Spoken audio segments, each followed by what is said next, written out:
Absolutely. I think it's been a fantastic show with our long experience we've had with WIMA in Monaco. I think it was great to bring it to the U.S., really the heart of Silicon Valley, and just allow a lot of other new companies to come in. But from our perspective, it's been a huge success. I think the easy answer is all four. When you look at it, it's not only, I think the recent events of Google have probably gotten the most press and attention in their efforts to push out the wallet and the successful launch.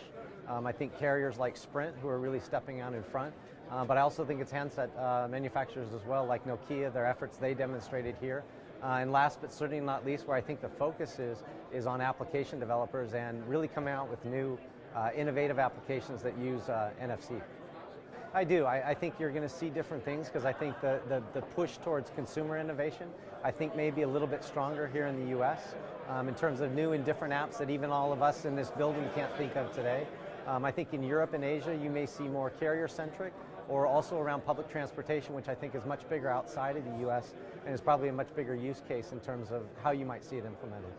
So I think in the short term it's definitely open NFC.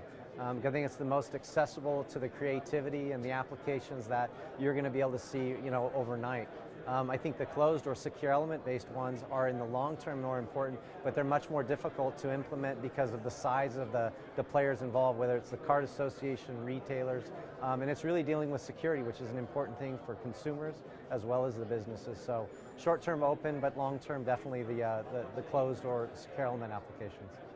I think interoperability starts with the existing implementations that are out there today, things like MyFare in the public transit side, I think card associations in terms of what they do, but I think interoperability is really important because consumers don't really care whose technology they've got, they just want it to work.